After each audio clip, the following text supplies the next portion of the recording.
rahmatullahi ta'ala wa barakatuh. Aujourd'hui, on va voir un exercice d'arithmétique. Cet exercice est extrait de l'examen national de juillet 2011, la session de rattrapage.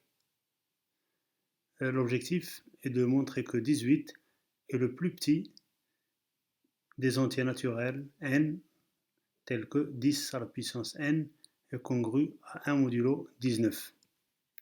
Et ceci en passant par l'équation dans n, 10 à la puissance x est congru à 2 modulo 19. 18 s'appelle l'ordre de 10 modulo 19. C'est un exercice très intéressant. Vous arrêtez la vidéo pour copier l'énoncé et pour répondre tranquillement aux questions. Et comme je vous dis toujours, ne découvrez pas rapidement la solution. Prenez votre temps. Pour la première question, on a 10 à la puissance x est congru à 2 modulo 19. On multiplie par 10 les deux côtés. Donc 10 à la puissance x plus 1 est congru à 1 modulo 19. Et on sait que 20 est congru à 1 modulo 19. Donc 10 à la puissance x plus 1 est congru à 1 modulo 19. La question B, c'est une application du petit théorème de Fermat. Les conditions sont là.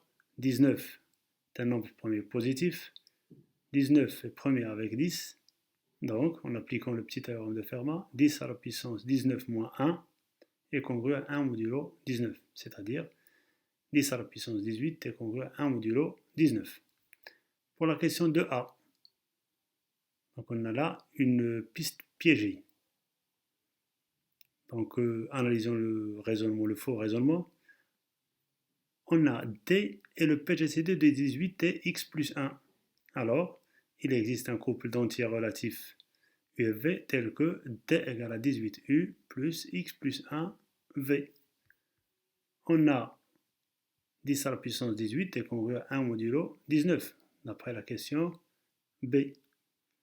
Donc, j'élève à la puissance U, 10 à la puissance 18U est congru à 1 modulo 19. Et 10 à la puissance x plus 1 est congru à 1 modulo 19 d'après la question A. Donc, j'élève à la puissance V, 10 à la puissance x plus 1V est congru à 1 modulo 19. Et puis, je multiplie 10 à la puissance 18U par 10 à la puissance x plus 1V. Donc, c'est congru à 1 modulo 19. C'est-à-dire que 10 à la puissance D est congru à 1 modulo 19. Donc, le résultat est là, mais il y a une implication qui n'est pas vraie.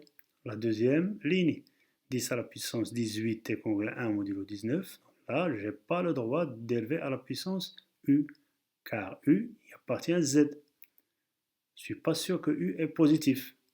Il peut être négatif, donc je n'ai pas le droit d'élever à la puissance U. La même chose pour ce passage, 10 à la puissance x plus 1 congru à 1 modulo 19, et j'élève à la puissance V. Donc là, on a un cas particulier, 18 et x plus 1 sont deux nombres positifs. Et si A et B sont deux nombres positifs et D est leur PGCD, alors les coefficients U et V sont de signes opposés. Ils ne peuvent pas être positifs à la fois, sinon D va être supérieur à A et B, et ne peuvent pas être négatifs à la fois, sinon D va être négatif. Donc A, U et V sont de signes contraires. Ou bien je peux écrire d'une autre façon, D égale à UA moins VB, avec U et V sont des entiers naturels. Donc là, le signe moins V, c'est-à-dire que U et moins V sont de signes opposés. Ou bien, c'est D qui est égal à moins UA plus VB. Donc en utilisant cette remarque, on a 18 et x plus 1 sont positifs, donc il existe un couple UV d'entiers naturels non nuls, tel que D égale à 18U moins x plus 1V. Je peux également écrire D sous la forme de moins 18U plus x plus 1V. Et poursuivre le même raisonnement qu'on verra après.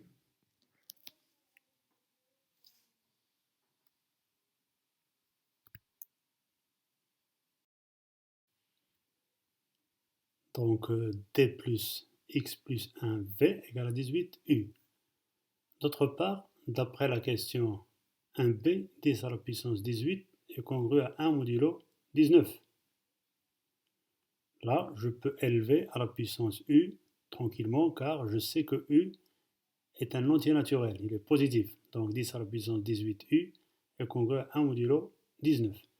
Et on remplace 18u par d plus x plus 1v. On a aussi 10 à la puissance x plus 1 est congru à 1 modulo 19, d'après la question 1a. Je peux élever à la puissance v, car v est positif, c'est un entier naturel. Donc 10 à la puissance x plus 1, v est congru à 1 modulo 19. Et je multiplie par 10 à la puissance d. Donc 10 à la puissance d fois 10 à la puissance x plus 1v, c'est 10 à la puissance d plus x plus 1v, qui est congru à 10 à la puissance d modulo 19. Donc de étoiles et 2 étoiles, et en appliquant la transitivité, A est congru à B modulo N, B est congru à C modulo N, alors A est congru à C modulo N, j'obtiens 10 à la puissance D est congru à 1 modulo 19. La question B. On a D, c'est le PGCD de 18 et x plus 1. Donc, D est un diviseur positif de 18. Les diviseurs positifs de 18 sont 1, 2, 3, 6, 9 et 18. Donc ce sont là les valeurs possibles de D. Donc calculons 10 à la puissance D pour toutes ces valeurs possibles de D. On a 10 à la puissance 1 congru à 10 modulo 19, 10 à la puissance 2 congru à 5 modulo 19, 10 à la puissance 3 congru à 12 modulo 19, 10 à la puissance 6 congru à 11 modulo 19, 10 à la puissance 9 congru à 18 modulo 19. Donc aucune valeur 1, 2, 3, 6 et 9 nous vérifie 10 à la puissance d est congru à 1 modulo 19. Mais pour t égale 18, on a montré que 10 à la puissance 18 est congru à 1 modulo 19. Donc la valeur de d, la seule valeur de d, c'est d égale à 18. Dernière question, on a montré que d égale à 18 et d est le PGCD de 18 et x plus 1. Donc 18 est égal au PGCD de 18 et x plus 1.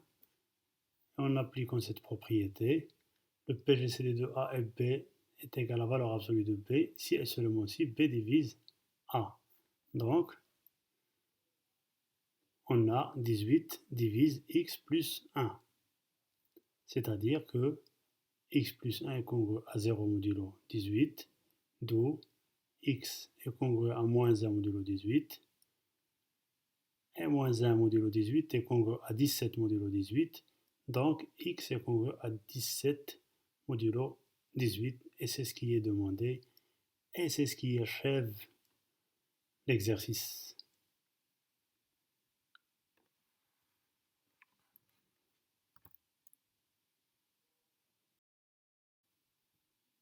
Donc c'est tout pour cet exercice et cette séance. J'espère que j'ai été clair. Et à une prochaine vidéo, un autre exercice, Inch'Allah.